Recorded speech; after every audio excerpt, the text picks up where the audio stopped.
Good morning, everybody. My name is Carla McLaren. I'm Head of Government and Political Relations at Amnesty International UK. Thank you for joining us this morning at this Amnesty and Caabu briefing, organised to take place following Friday's International Court of Justice ruling in response to South Africa's genocide case against Israel. I'm sure we all here know that the court ruled that there is a risk that Israel is committing genocide against Palestinians in Gaza. And accordingly, the court ordered 6 provisional measures for Israel to comply with. I won't go through them here because I'm sure our speakers will do.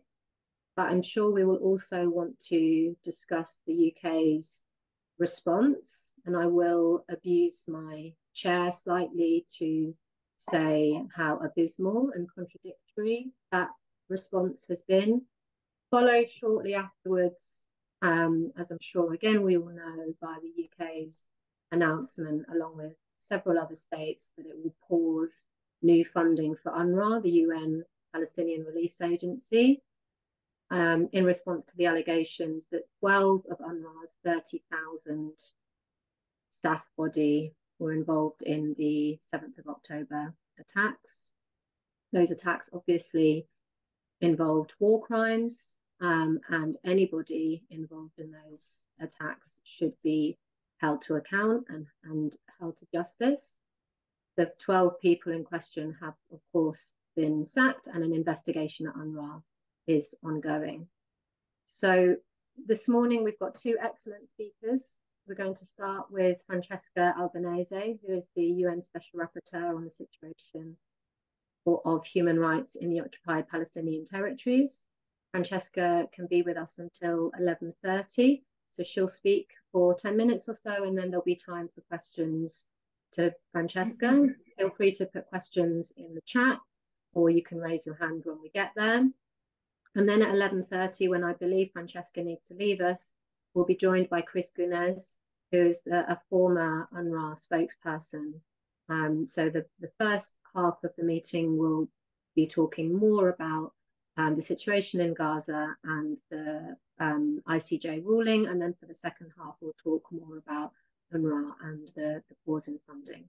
Just a couple of housekeeping things. We are recording this session, so if you do not want to be recorded, please turn your cameras off. And just in general, for everybody, please keep yourself on mute when our speakers are talking so that we don't get any feedback.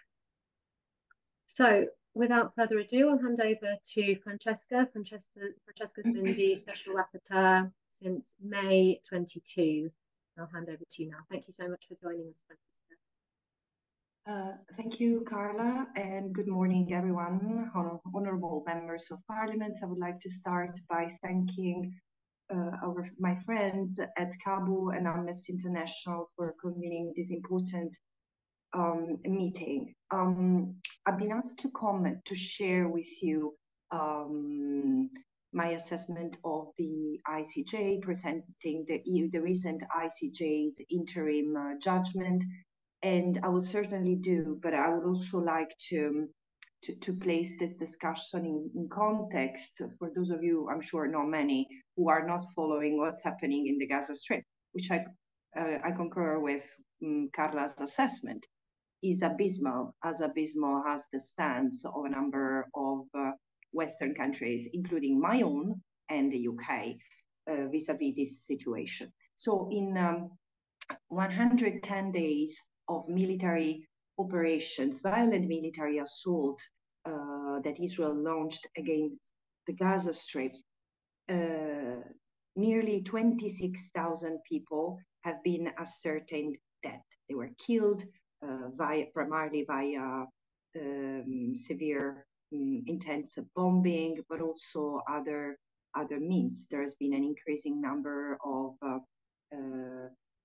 evidence of Palestinian civilians being gunned by snipers, including children, mothers carrying their babies, including in safe zones.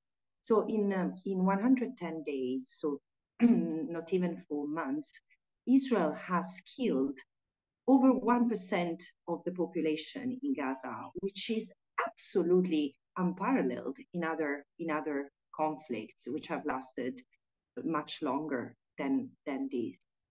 And it has also destroyed 60% of the civilian infrastructure. 400,000 housing units are inhabitable, and much of the rest is beyond repair anyway.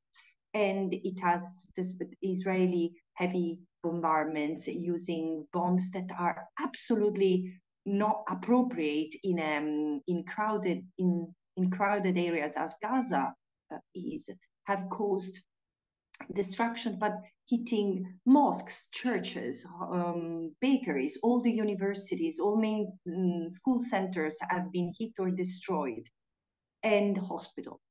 This is critical. The health situation in Gaza is desperate, not only because of the 60,000 injured, many of them maimed forever, but also because of the hospital infrastructure, which has collapsed following the bombing or the shelling of hospitals, or the fact that due to the tightened siege of the Gaza Strip, namely the fact that as of the 7th of October, Israel has restricted access, has prevented access of water, food, medicines, and fuel to the Gaza Strip. The population is now without any effective help, including in hospitals. Think that 1,000 kids until mid-December were reported having been amputated without anesthesia.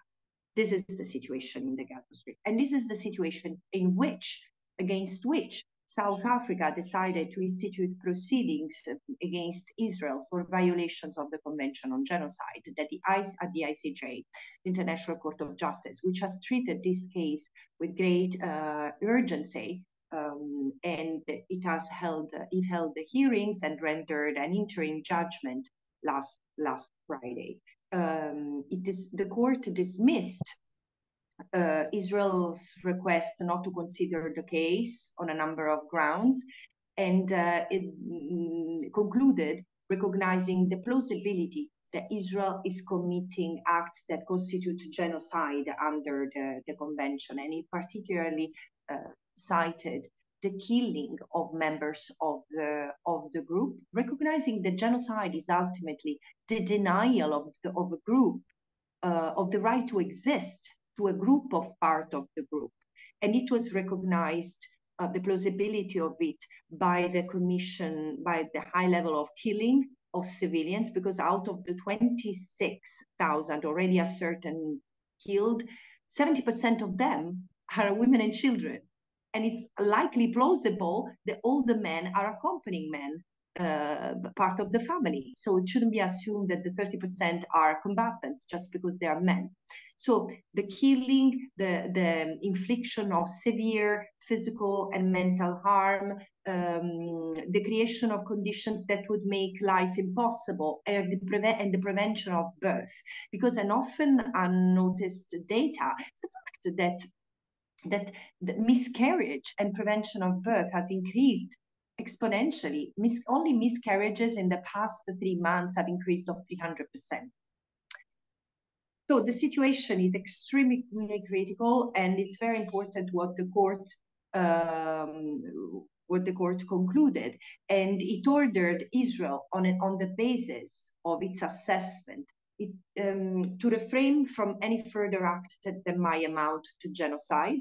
So what I just cited, like the disproportionate killing of civilians, the prevention of birth, the destruction of Gaza, as it has done so far, and causing harm, recognizing that what has been inflicted to the people in Gaza is already a trauma beyond irreparable, quote unquote.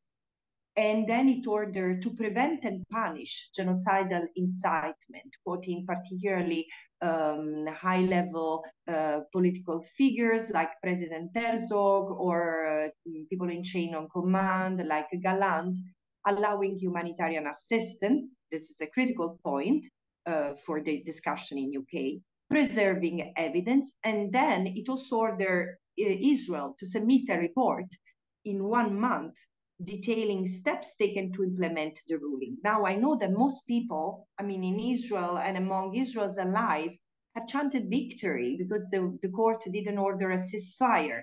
But actually, what the court ordered through these measures is a de facto ceasefire, because there is no other way to ensure that Israel abides by the ruling other than a ceasefire. But all the more, what is important is that these triggers or reinforces the obligation of all member states, parties to the convention, to deploy all available means to prevent genocide. So there is now there was already prior to the ruling of the court, but now that the court has also established the plausibility of genocide, it's clear that there is an obligation on all member states, all state parties to the convention, to act to prevent acts of genocide. And this triggers a number of responsibilities, state responsibilities, to suspend and sanction, to suspend arms transfers, to arms dealings with Israel, to severe diplomatic relations. This is another measure that fit into the state's responsibilities vis-a-vis states who are plausibly committing genocide, suspension of economic relations, activating justice channels to investigate, arrest, and try those accused of committing genocide. And again, these are just starting points to decline what are the economic, political, and diplomatic measures that member states need to take. Now, and with that I will come closer to conclusion. While in 3.5 months, that Israel has taken to inflict this level of destruction and despair in Gaza, no state has taken serious measures to stop the genocide, to prevent the genocide. Instead, I mean, a number of states, including the UK, were steadfast they acted in a clearly concerted way to sanction UNRWA the very day after UNRWA, which is the agency providing support to a million Palestinian refugees. 75% of the residents in Gaza are refugees from Israel, and UNRWA serves 1.7 million people through 13,000 staff. It appears that, according to what Israel says, but there has been no probe yet, but however, it appears that 12 UNRWA staff members were involved in the October 7 attack. No one questioned what is the environment in which those who attacked Israel formed themselves. Not UNRWA schools, but 16 years of blockade during which Israel has also inflicted 5 major wars in Gaza.